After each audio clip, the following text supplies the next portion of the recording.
Here's the rest of the end credits of Imposter. Here's the rest of the credits. It's the rest of the end credits. Kind of remember if it's old. So, yeah. Excuse me, I farted, so it smells like a past gas. I smell past gas.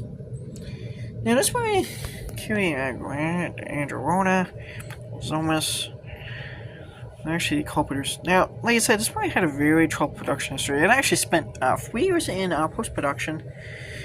It spent 3 years in principal photography because of editing, reshoots, and the script also got rewritten on the fly while they were doing reshoots.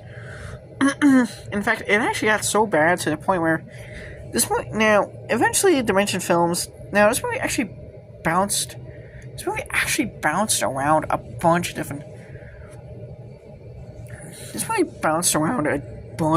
different release calendars. Originally it was going to be released in the summer of 2000, but in Dimension Films only slated Scary Movie for the weekend, for the weekend it was supposed to come out.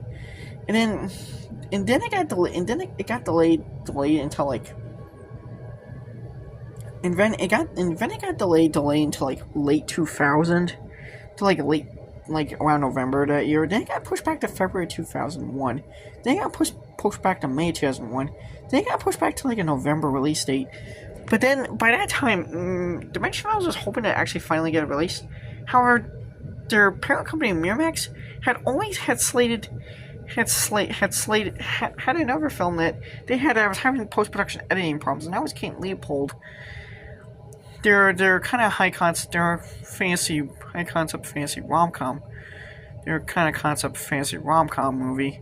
They had Hugh Jackman as that infamously that movie had number of production problems, where it actually. And that movie actually had numerous production problems, where it actually ended up facing several delays, because of the production problem. Where it ended up getting delayed until November, where it ended up getting delayed from its original intended Valentine's Day 2001 release date to a November 2001 release date, which actually led to that film.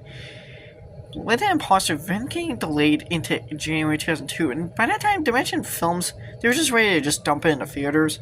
Where this movie debuted in 4th place behind Wonder Woman's Return to King, and actually was such a flop that Dimension / Mirror actually sold off the foreign distribution rights to this film. They sold off the foreign distribution rights to the point